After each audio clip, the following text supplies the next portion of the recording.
નમસ્કાર દર્શક મિત્રો, અવની ન્યૂઝ ટીવીમાં તમારું સ્વાગત છે। તો આપણે આગળ વાત કરીએ અમદાવાદ।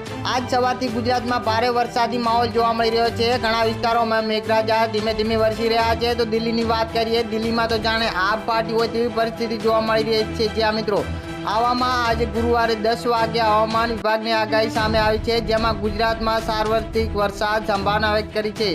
મળતી વિગત અનુસાર હવામાન વિભાગના તેમ પ્રમાણે આજે ગુરુવારે સવારે 10 વાગ્યા સુધીની આગાહીના રાજ્યમાં તમામ જિલ્લાઓમાં વરસાદનું યલો એલર્ટ આપવામાં આવ્યું છે। જ્યાં મિત્રો આ 3 કલાક દરમિયાન ગુજરાતના બધા જિલ્લાઓમાં સાર્વત્રિક વરસાદની આગાહી કરવામાં આવી છે। મળતી વિગત અનુસાર હવામાન વિભાગ દ્વારા કરવામાં આવી છે। આજે આખા દિવસની આગાહીમાં તમામ જિલ્લાઓમાં ગાજવીજની ચેતવણી આપવામાં આવી છે। જ્યાં મિત્રો બન્યા રહો ન્યૂઝ ટીવીમાં।